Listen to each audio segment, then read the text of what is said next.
Sign the papers, Kate. It's over.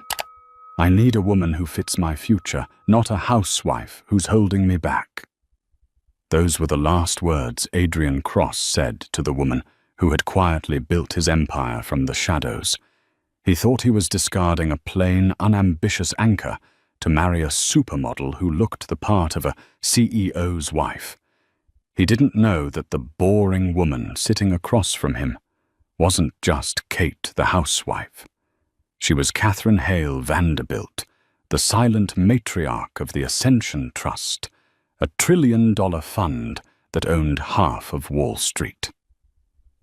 Today, you're going to hear the true brutal story of a man who traded a diamond for a piece of glass, and the devastating revenge that cost him everything.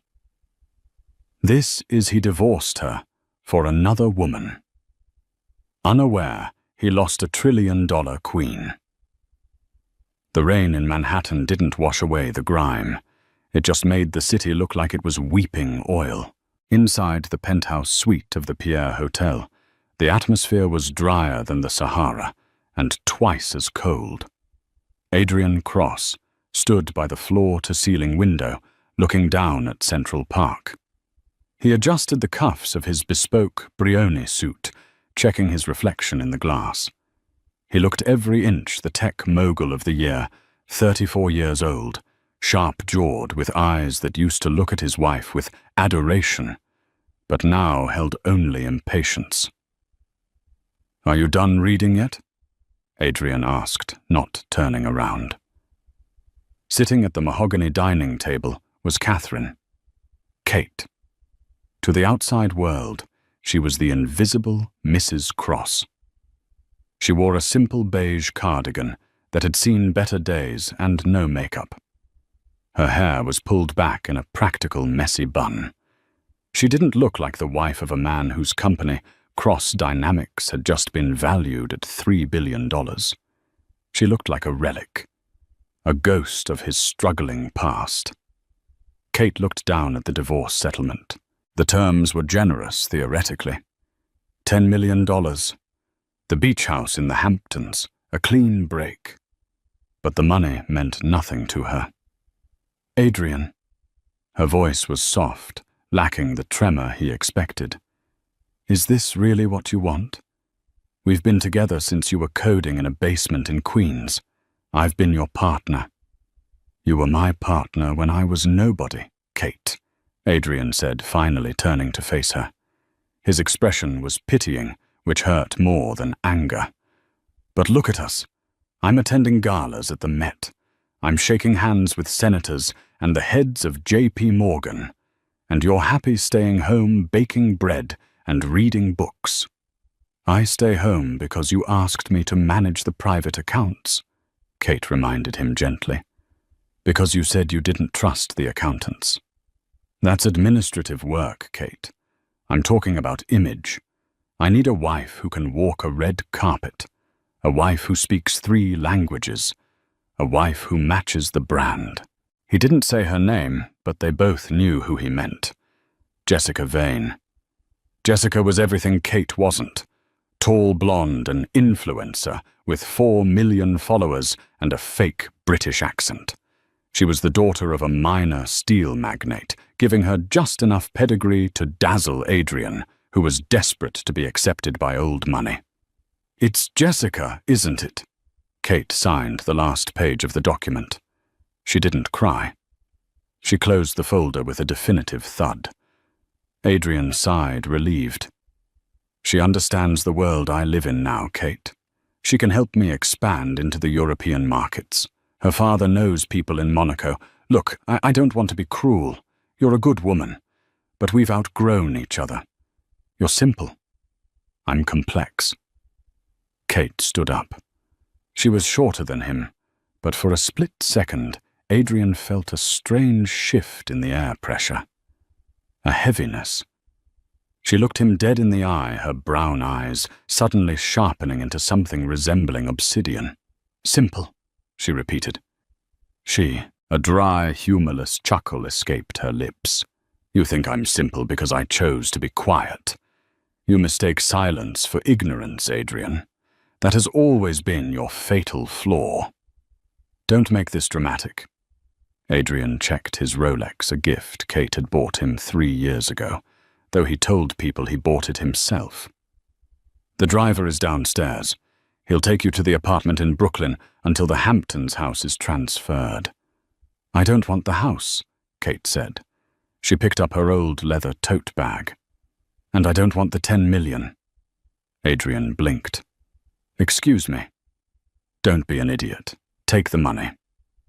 I don't need your pocket change, Adrian, she said, walking toward the door. She paused her hand on the brass handle. I'll sign the papers. But remember this moment. Remember the moment you decided I wasn't enough. Because the next time we meet, the table will be turned, and I won't be the one sitting with a pen in my hand. Adrian laughed, a harsh, barking sound. Next time we meet, Kate, unless you're delivering my Uber Eats, I doubt our paths will cross in my circles. Kate opened the door. Goodbye, Adrian. Enjoy the view. It's a long way down. She left. Adrian felt a momentary whong of guilt, but it vanished as his phone buzzed. A text from Jessica. Is the witch gone? I have a table at Le Bernardin. Celebration time, baby. He grinned, the simple wife already forgotten.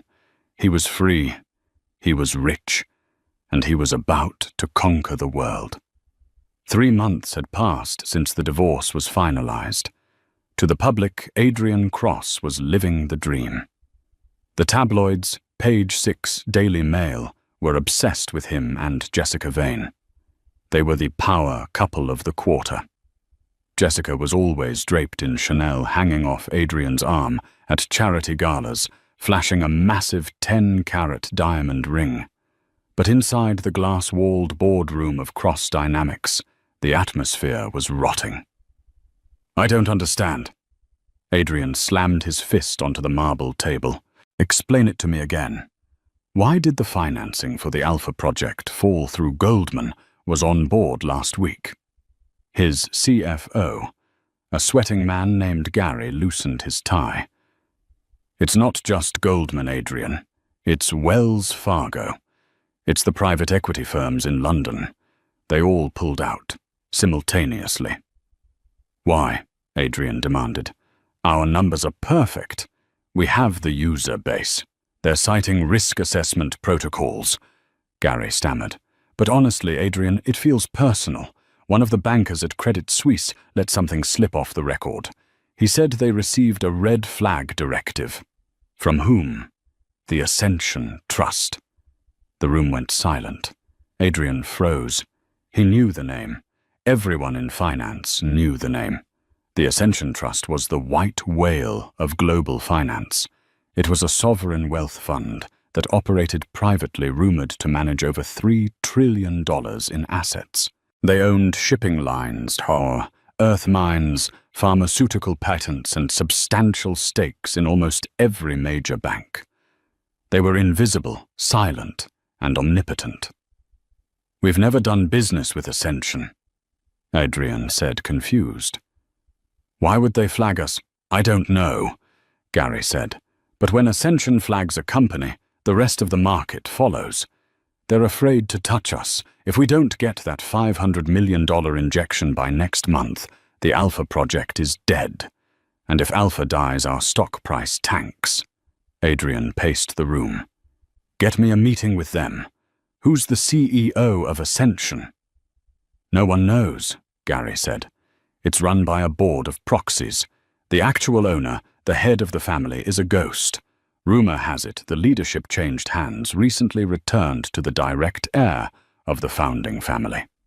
I don't care if it's a ghost or a goblin, Adrian snapped. Fix it. I have a wedding to plan. Jessica is demanding the ceremony in Lake Como, and I'm not going to tell her we're cash poor. Later that evening, Adrian returned to his new penthouse in Tribeca. He expected peace. Instead, he found Jessica screaming at a maid. I said sparkling water, you idiot. This is still... Jessica threw a glass. It shattered against the wall. "Jessica!" Adrian barked. "Stop it!" Jessica spun around, her face flushed. "Finally. Do you know how hard it is to get good help? And where have you been?" "The wedding planner needs the deposit for the Villa d'Este. It's 200,000. Transfer it tonight." Adrian rubbed his temples. "Jess, can we wait a week on the deposit? Cash flow is a little tight right now. Just temporary." Jessica's eyes narrowed. The loving fiancé mask slipped, revealing the calculator underneath. "Tight? You're a billionaire, Adrian. Don't tell me you're having money problems. If the press finds out, I'll look like a fool. I'm not marrying a broke tech bro." "I'm not broke," Adrian shouted, his ego bruised. "It's just a business hiccup. The Ascension Trust is blocking my financing." Jessica rolled her eyes. "So charm them. You're Adrian Cross. You can charm anyone. That's what you told me." "I can't charm them if I can't find them." Just then Adrian's phone rang. It was a private number. He answered aggressively. "Who is this Pooh?" "Mr. Cross." A crisp British voice answered. "This is Alistair Sterling, Chief of Staff for the Ascension Trust." Adrian's heart stopped. He put the phone on speaker, silencing Jessica with a wave of his hand. "Mr. Sterling, I was just talking about your firm. There seems to be a misunderstanding regarding my financing." "No misunderstanding, Mr. Cross." The voice was cool, detached. "However, the chairwoman of the trust has agreed to review your file personally. She is hosting a private charity gala in Vienna this weekend.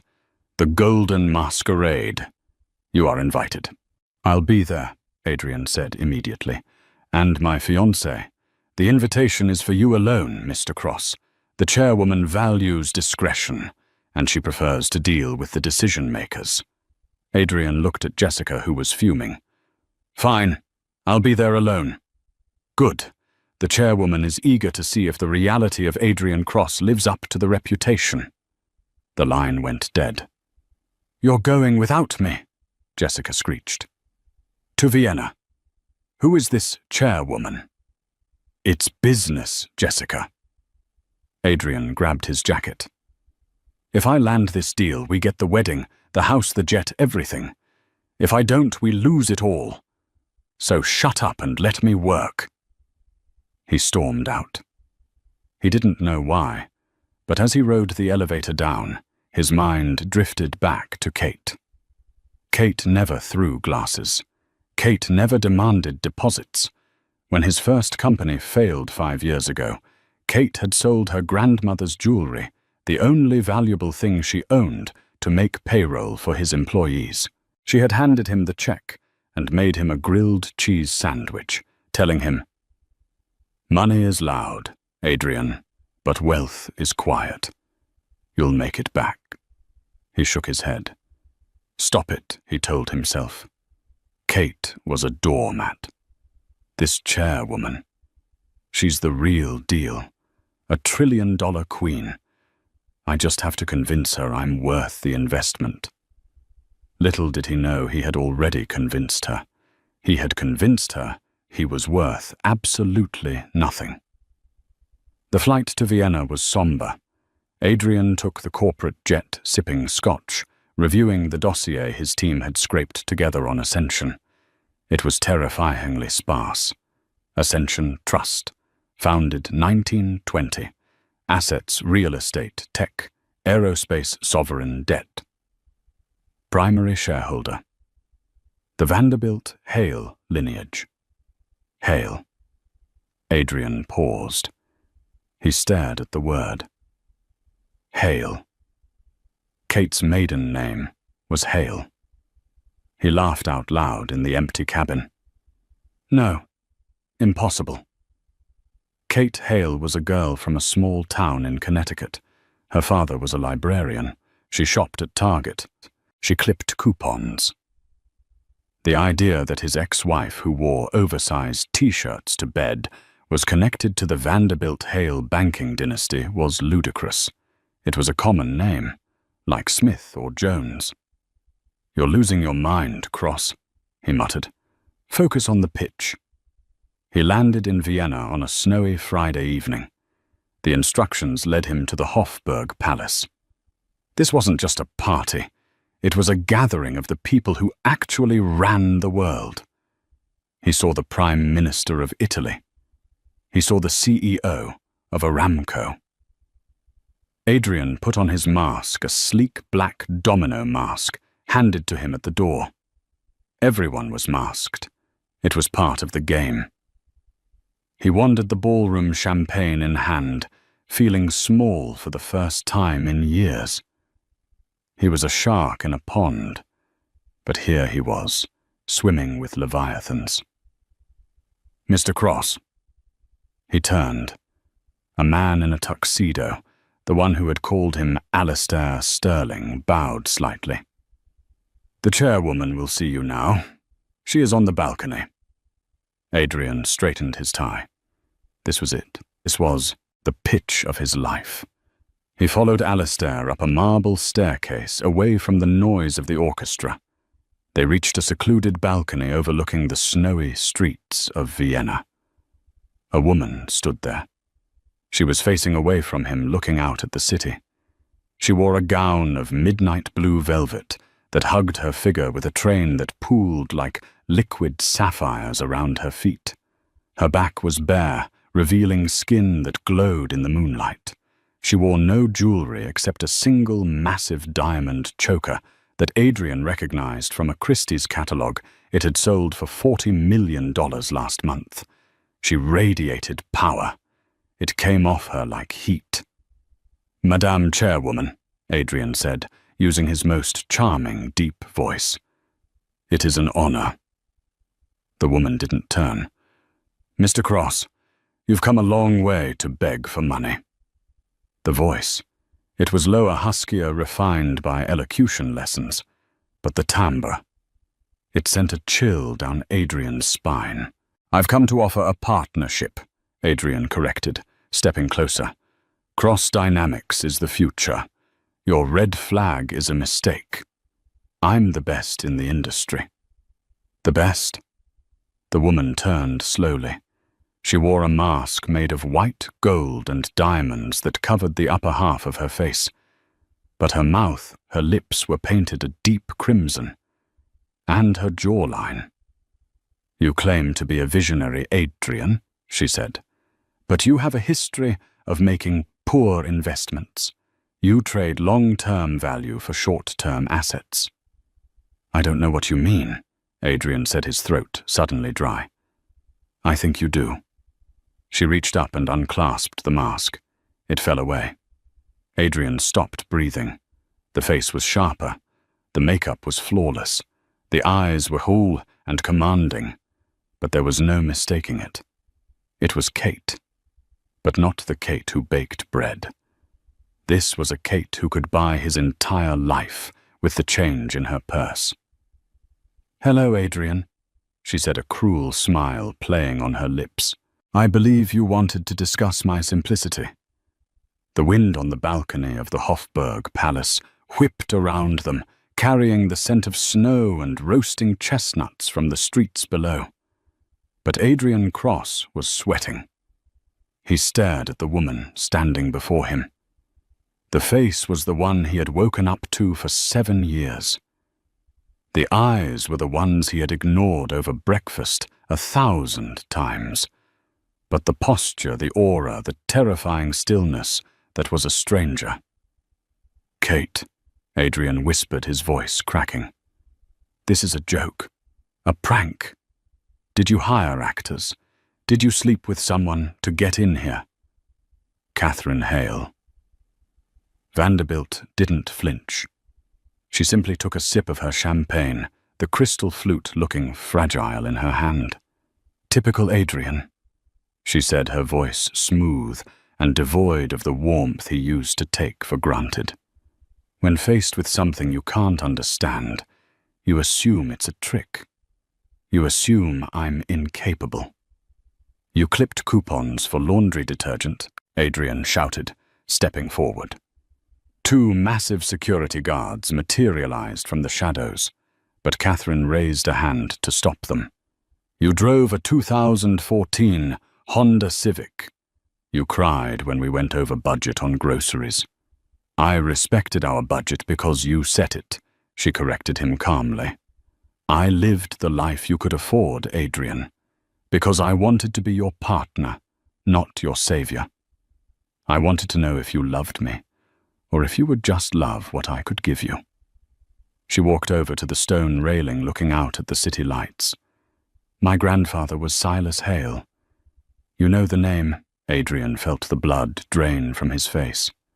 Silas Hale was a myth in the banking world, a robber baron of the 20th century who had consolidated steel, oil, and shipping into a private trust so vast it was never publicly listed.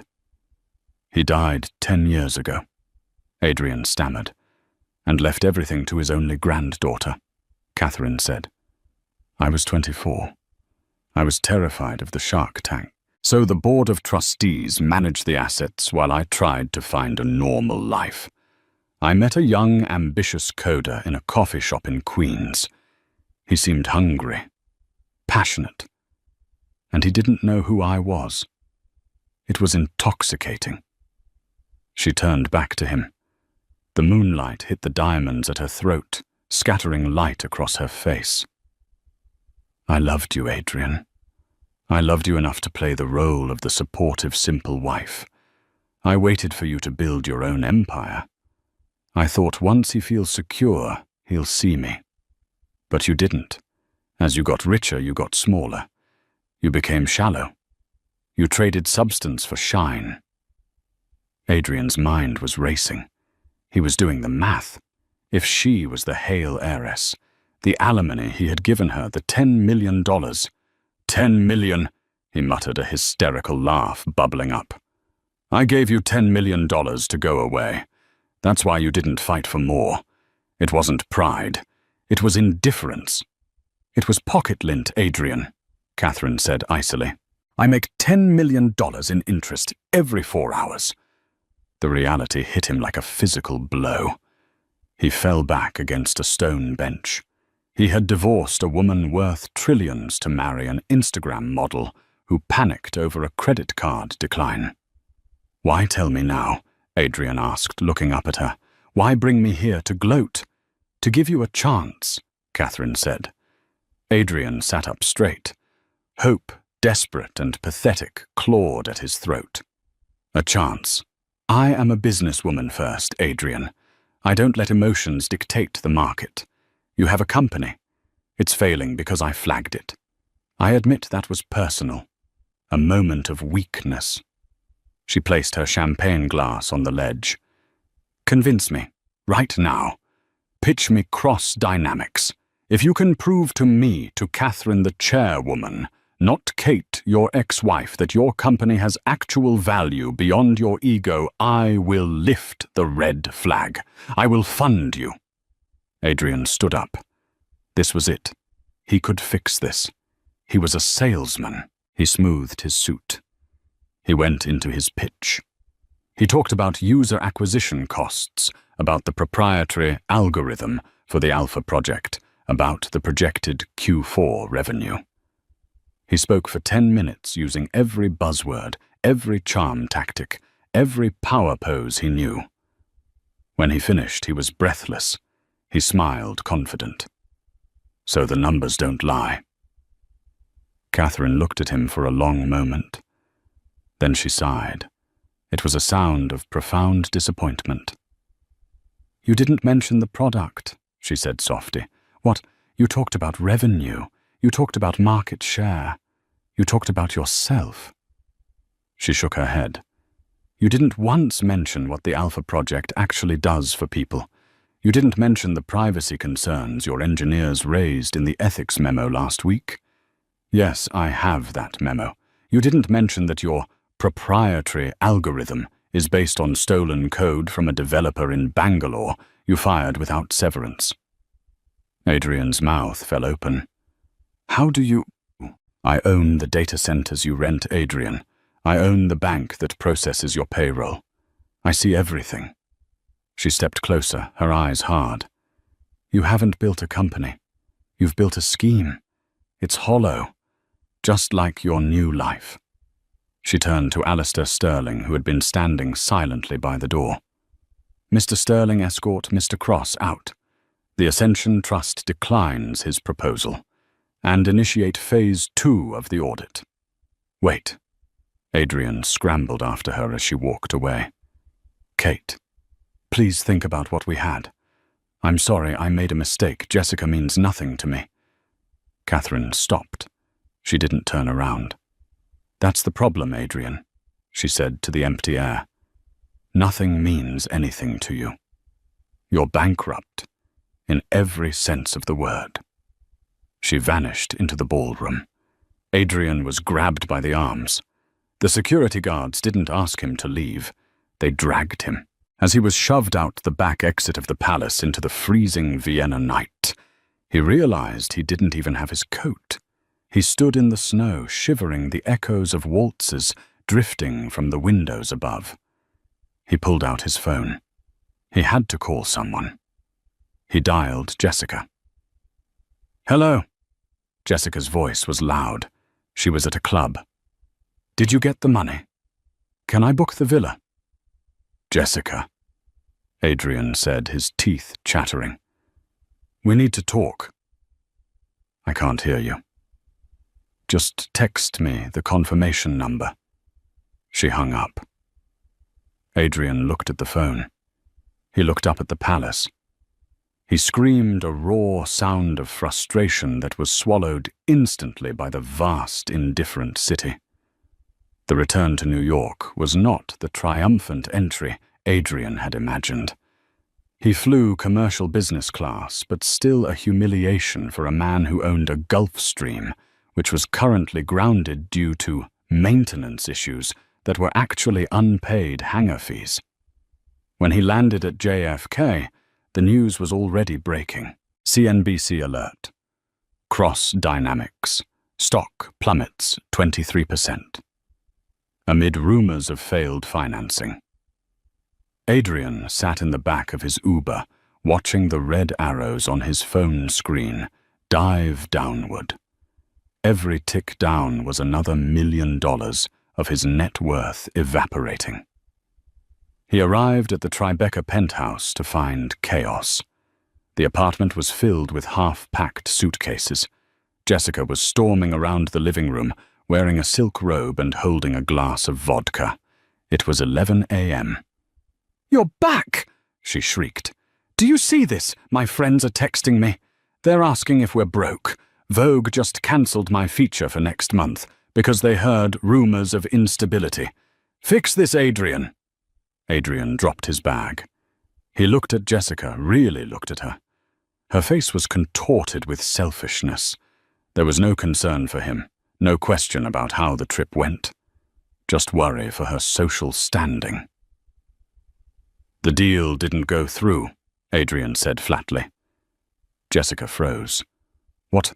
Ascension passed. They're auditing us. So go to someone else." Jessica threw her hands up. "Go to BlackRock. Go to the Saudis." "I can't," Adrian snapped. "Ascension is the bellwether. If they pass, everyone passes. We're radioactive." "So what does that mean for me?" Jessica demanded, stepping closer. "What about the wedding? The ring?" "I am not walking down the aisle in a backyard, Adrian." "Is that all you care about?" Adrian shouted. "I just lost half my company's value in 6 hours. I might be investigated by the SEC, and you're worried about a party." "I'm worried about my brand," Jessica screamed back. "I have sponsors. I can't be associated with a failure." Adrian stared at her. The contrast was blinding. He remembered the night his first server room flooded. He had called Kate at 3 a.m., sobbing. She had driven over in her pajamas with a wet/dry vac and coffee, and they had spent the night sucking up water together. She hadn't worried about her brand. She had worried about him. "Get out," Adrian said. "Excuse me. Get out. Go to your mother's. I need to work. You can't kick me out. I live here. It's my apartment, Jessica. And right now I can barely afford the mortgage. Get out, Jessica scoffed. She grabbed her purse. Fine. I'm going to the Hamptons. Call me when you're a billionaire again. Or don't. She slammed the door. Adrian was alone. But he didn't have time to wallow. He went to his home office and locked the door. He had to fight back. If Catherine wanted war, he would give her war. She might have the money, but he knew her secrets. Or at least he thought he did. He called his lawyer a shark named Arthur Pendergast. Arthur, I need you to dig. Everything on Catherine Hale. Your ex-wife. Arthur sounded confused. Adrian, we just settled the divorce. It's done. It's not done. She's the head of the Ascension Trust. She defrauded me. There was a long silence on the line. Adrian, are you drunk?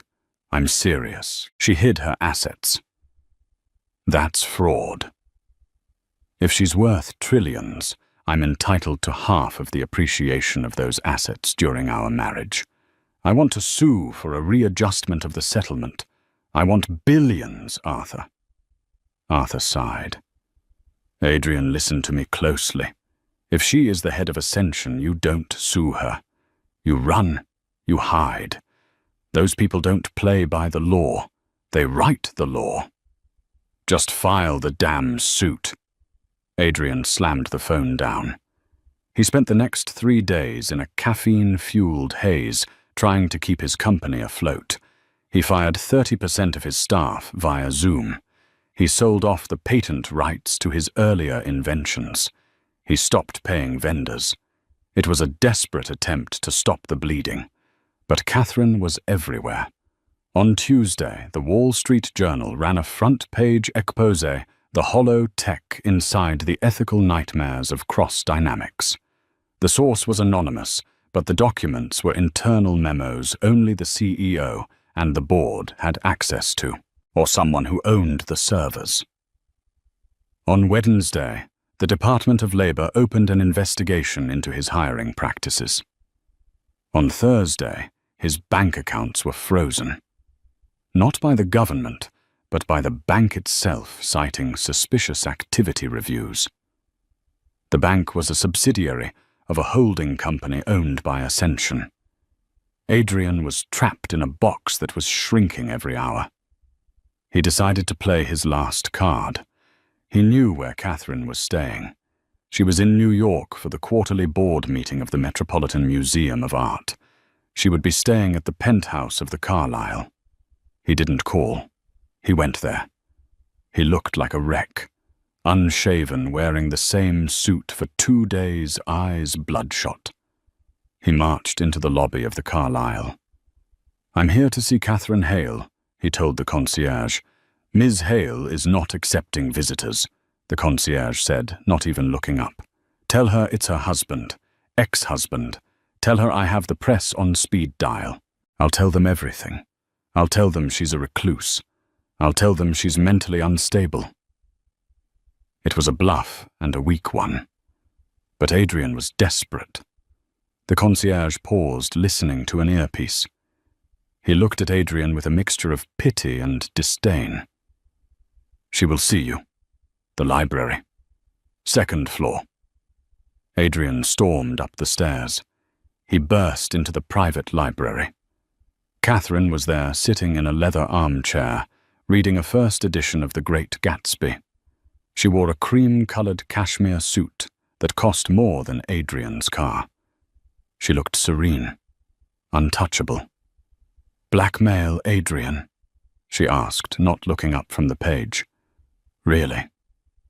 That's beneath even you. You're destroying me, Adrian shouted. You're dismantling my life, piece by piece. Why is this revenge? Because I left you. Catherine closed the book. Revenge. No. Revenge is passionate. This is correction. She stood up and walked to a table where a file lay open. You built your company on lies, Adrian. You inflated your numbers. You stole code. You treated your employees like cattle. I ignored it when I was your wife because I was blinded by love. I made excuses for you. I told myself you were just stressed. She picked up a document. But when you discarded me because I wasn't useful to your image, you woke me up. You made me realize that by staying silent, I was enabling a monster. I have a responsibility, Adrian. My family's money shapes the world. We invest in the future. You are a bad investment. You are a cancer in the market. And it is my job to cut it out. I'll sue you, Adrian hissed. I'll tell the world you hid your money. I'll get half. Catherine laughed. It was a genuine, amused laugh. Oh, Adrian, did you never read the prenup?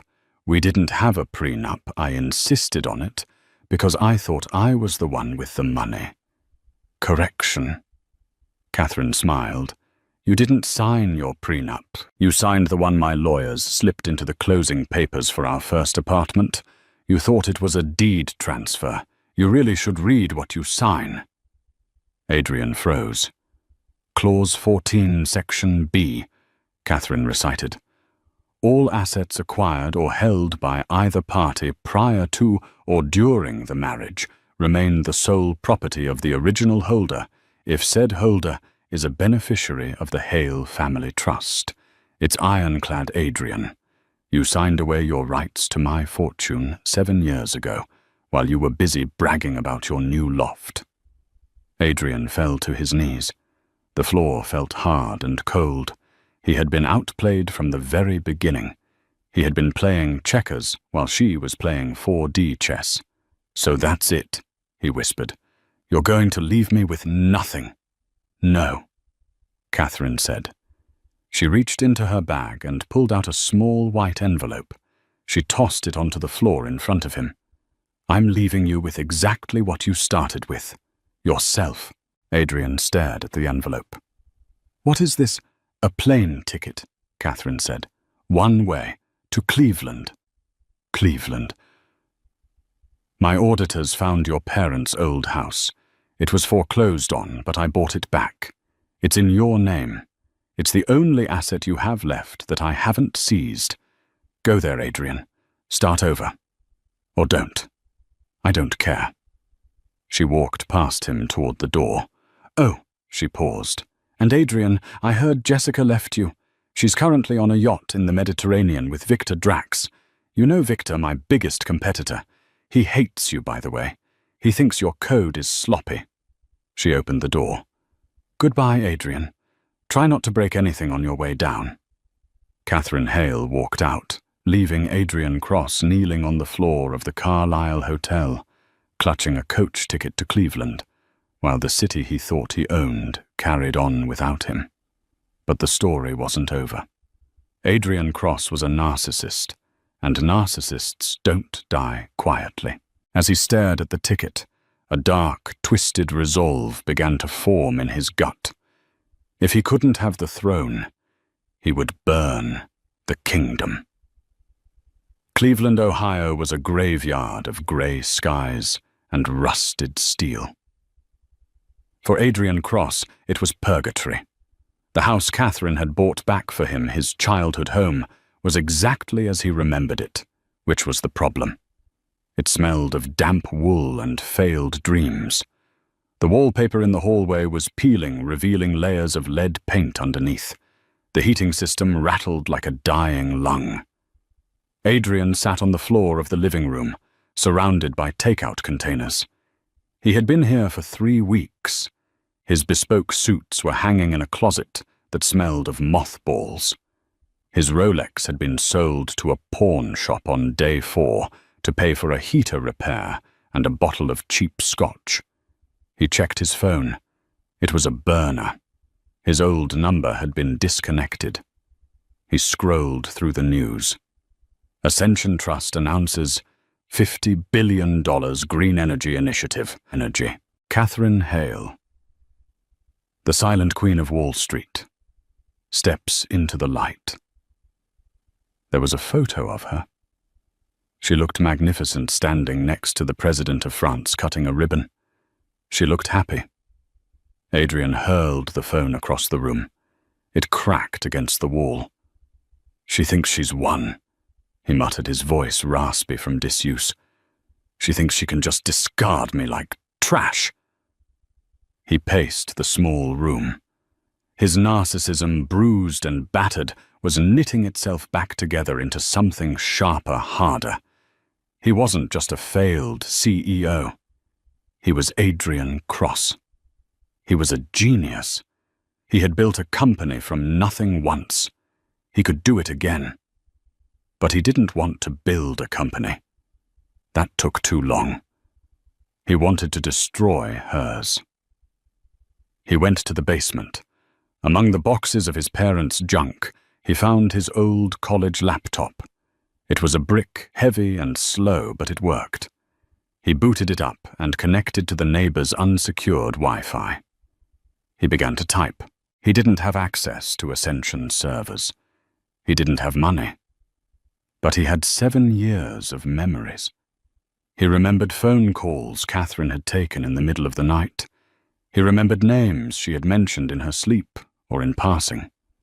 Project Chimera, the Sterling Protocol, the Cayman's account. At the time, he had thought they were boring administrative details. Now he saw them as puzzle pieces. He spent 4 days piecing together a timeline. He fabricated details where his memory failed him. He constructed a narrative. It wasn't entirely true, but it was damaging. He drafted a dossier, The Shadow Ledger, How the Ascension Trust Manipulates Global Currencies. He didn't send it to the police. The police were too slow. He didn't send it to the New York Times. They would fact-check it. He sent it to the one man who hated Catherine Hale as much as he did. Victor Drax. 2 days later, a black Lincoln Navigator rolled up to the curb of the dilapidated house in Cleveland. The window rolled down. A man with a scar running through his left eyebrow and a suit that cost more than the entire neighborhood looked out. "Get in, Adrian," Victor Drax said. Adrian didn't hesitate. He climbed in. The interior smelled of expensive leather and vanilla. And there, sitting next to Victor, filed her nails, was Jessica. She looked up, scanned Adrian's wrinkled shirt and unshaven face, and wrinkled her nose. "God, you smell like a wet dog. Victor, do we have to touch him?" "He has information, darling," Victor said, his voice like gravel. He looked at Adrian. "My team reviewed your dossier. It's creative. Is it true?" "Does it matter?" Adrian asked, leaning back, feeling the comfort of luxury for the first time in weeks. "It sounds true. And I'm the husband. If I say I saw her doing it, who's going to prove me wrong? She's a ghost. Ghosts don't testify." Victor smiled. It was a shark's smile. "I like it." The grieving, discarded husband, blowing the whistle on the corrupt elite ex-wife. "The public will eat it up. We can short Ascension's stock. If we time it right, we can trigger a run on her banks. We can wipe out $1 trillion of value in a week." "And then?" Adrian asked. "And then?" Victor said, pouring a drink from the car's bar. "I buy the pieces. And you, Adrian?" "You get your revenge, and perhaps a consultancy fee. Say 5 million. 50, Adrian said. Jessica laughed. 50, you're delusional. 50 million, Adrian said, staring at Victor. And I want to be there when she falls. I want to see her face. Victor swirled his drink. Done. But first we need to dress you up. You look like a charity case. We have a Senate hearing to prepare for. Senate hearing? Senator Baines is an old friend of mine, Victor said. He's the head of the Finance Committee. He's been looking for a reason to investigate the Ascension Trust for years. You, my friend, are his star witness. Washington, D.C. was sweltering. The humidity clung to the marble steps of the Capitol building, but the heat inside the hearing room was of a different kind. It was the main event of the decade. The United States Senate versus the Ascension Trust. The room was packed. Cameras from every major network lined the walls. The gallery was filled with lobbyists, journalists, and power players. At the witness table sat Adrian Cross. He had been transformed. Gone was the stubble and the desperation. He was clean-shaven, wearing a navy suit that projected humility and integrity. He looked like the victim. He looked like a man burdened by the truth. "Mr. Cross," Senator Baines boomed from the dais, "you were married to Catherine Hale for 7 years or so years. In that time, did you witness illegal activities regarding the manipulation of foreign currencies?" Adrian leaned into the microphone. He paused for effect, looking down at his hands, then up at the camera. "I did, Senator." A gasp went through the room. "It started small," Adrian lied smoothly.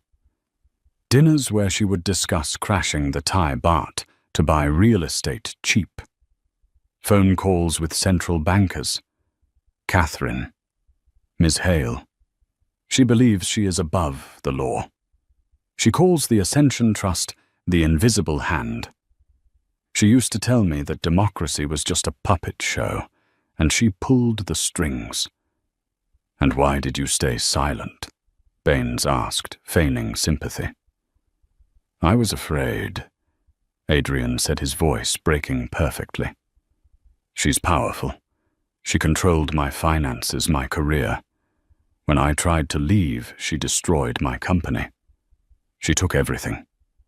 I'm only here today because I can't live with the guilt anymore." It was a masterclass in manipulation. In the gallery, Jessica Vane was live streaming, whispering to her followers, "He's so brave." She was a monster to him. Victor Drax sat in the back, checking his phone. Ascension stock was already down 8%. He had made $400 million since the hearing started. "Thank you, Mr. Cross," Senator Baines said. "We will now call the CEO of the Ascension Trust, Ms. Catherine Hale." The double doors at the back of the room opened. Silence fell like a guillotine. Catherine entered. She wasn't alone. She was flanked by 6 lawyers, but she walked ahead of them. She wore a white suit, stark, clinical sharp. It was a visual rejection of the dark villain narrative Adrian had painted. She looked like a surgeon arriving to cut out a tumor.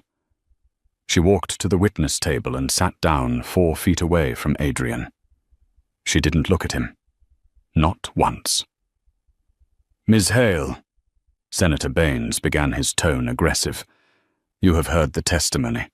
Your former husband claims you are running a global criminal enterprise. How do you plead?" Catherine adjusted the microphone. She looked up at the senator, then scanned the room. Her eyes finally landed on the camera. "I plead competence," she said. Her voice was calm, contrasting with Adrian's emotional performance. "This is not a joke, Ms. Hale," Baines snapped. "Mr. Cross has provided a dossier of dates, times, and account names." "Yes," Catherine said. "I have read the dossier. It is a work of fiction, a very entertaining one, but fiction nonetheless." "Mr. Cross is under oath," Baines shouted. "Mr. Cross," Catherine said, turning to look at Adrian for the first time, "is a desperate man who is currently on the payroll of Victor Drax." Adrian flinched. "That's a lie." "Is it?" Catherine reached into her briefcase. She pulled out a tablet. "Senator, may I submit evidence to the record, Exhibit A?" The screens in the hearing room flickered. A video appeared. It was grainy footage, security camera footage. It showed the interior of a black Lincoln Navigator. Victor Drax's voice filled the room. The grieving, discarded husband blowing the whistle. "We can short Ascension's stock, say 5 million. Adrian's voice followed. 50 million. The room erupted. Journalists were shouting. Victor Drax stood up in the back, his face pale, trying to push his way out of the crowded room. "Order! Order!" Senator Baines banged his gavel, looking terrified. "Where did you get this? I own the satellite network that operates the GPS in Mr. Drax's car," Catherine said simply. "And I have a legal warrant for surveillance due to a corporate espionage investigation I opened 6 months ago. The conversation you just heard took place in Cleveland, Ohio, 4 days ago." She turned to Adrian. He was frozen. His mouth opened and closed, but no sound came out. "But that is not the only thing, Senator," Catherine continued, her voice gaining steel. "Mr. Cross claims I manipulated currencies, the dates he listed in his dossier. On 3 of those occasions, I was actually in the hospital." She projected a new document. 7 years ago. 5 years ago. 3 years ago. 3 years. Medical records. I was undergoing IVF treatments. The room went quiet again. The intimacy of the revelation stripped away the cold corporate queen image instantly. "I was trying to give my husband a child," Catherine said, her voice softening, just a fraction, making it infinitely more devastating. "While he was working late, which we now know meant he was with Ms. Vane. I was in a clinic alone. The calls he claims I made to bankers. Those were calls to my doctors, Senator, asking why the pregnancies were failing." She looked at Adrian with a mixture of pity and absolute disgust. "You took the most painful moments of my life, Adrian, and you twisted them into a crime to sell to my competitor for $50 million. You aren't a whistleblower. You are a prostitute." The gavel banged, but no one heard it over the roar of the crowd. Adrian slumped in his chair. He felt the eyes of the world on him. It wasn't admiration anymore. It was revulsion. He looked toward the back of the room for Victor, but Victor was gone. He looked for Jessica. Jessica was still live streaming, but she had turned the camera on herself. "I had no idea," she was saying, crying fake tears. "I was manipulated too. He lied to me. I'm a victim." Catherine stood up. "I believe I am finished here, Senator, unless you have questions about my actual business." Senator Baines, realizing his career was likely over for colluding with Drax, shook his head mutely. Catherine walked out. As she passed Adrian, she paused. She leaned down, her lips brushing his ear. The microphones didn't catch it, but Adrian heard every syllable. "I told you, Adrian. Wealth is quiet.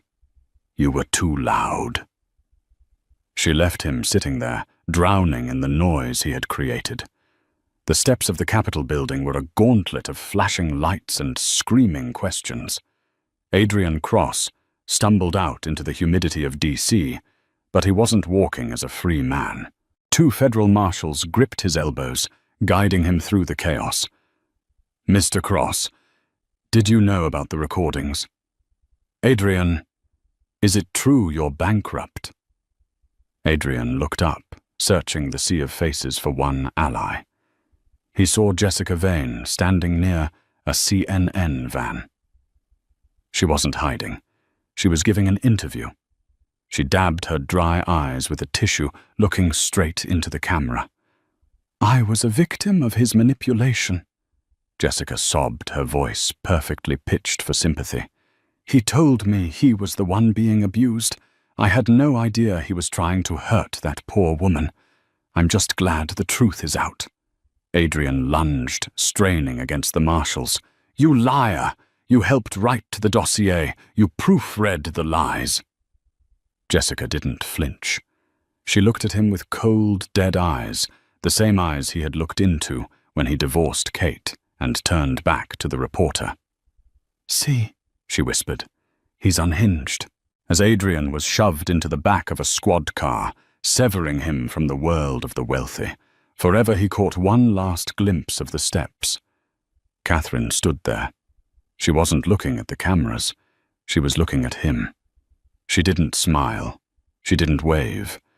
She simply watched him disappear, her face an unreadable mask of finality. Then she put on her sunglasses and turned back into the halls of power. 6 months later, the downfall of Victor Drax was slower, but far more violent. Catherine didn't send him to jail. She executed a death by 1,000 cuts. It started with the Ascension Trust, dumping all holdings in rare earth minerals, crashing the sector by 40%. Victor, who had leveraged his company to short Ascension's stock, faced immediate margin calls. When he couldn't pay his creditors, came calling. Catherine had bought his debt. Victor sat in his London office as security arrived to escort him out. He left his empire carrying nothing but a cardboard box ruined by the woman he had underestimated. 5 years later. Federal Correctional Facility. Otisville was a grey cage for the forgotten debris of society. Inmate 8940C sat in the common room, looking older than his 40 years. His hands, once manicured, were rough from prison labor. Adrian Cross paid other inmates cigarettes to let him watch the financial news. It was his only window into the life he had lost. Bloomberg TV special report, The $1 trillion Matriarch. The screen showed footage of a gala in Davos. Catherine looked breathtaking silver streaks in her hair, worn like a crown. But it wasn't the money that made Adrian's chest tighten. It was the man standing next to her, Dr. Elias Thorne, a pediatric surgeon with kind eyes. And in Catherine's arms was a little girl, maybe 3 years old. The reporter's voice cut through the noise of the prison. Catherine Hale says her greatest achievement is her new family. She and Dr. Thorne welcomed their adopted daughter Verity last year. Adrian felt the air leave his lungs. She had everything. The money, the power, and the family he had mocked her for wanting. "Hey, Cross mail call." A guard handed him a single thick envelope. Adrian's hands trembled as he opened it. Inside was a photograph. It was a picture of his childhood home in Queens, the place where Catherine had once supported him. But the house was gone. The lot was now a beautiful park. A sign in the grass read, "The Catherine Hale Community Garden," dedicated to the memory of beginnings. Clipped to the photo was a check. It was made out to Adrian Cross for exactly $10. He flipped it over. In elegant, familiar handwriting, a single sentence was scrawled on the back. For the Uber. See, the reference to the night he kicked her out when he told her the driver would take her away hit him like a physical blow. She hadn't sent him millions to mock him. She hadn't sued him. She sent him $10. It was the ultimate dismissal. It said, "You are not worth my anger. You are worth exactly the cost of a ride out of my life." Adrian Cross sank onto his bunk. He didn't cry for the billions.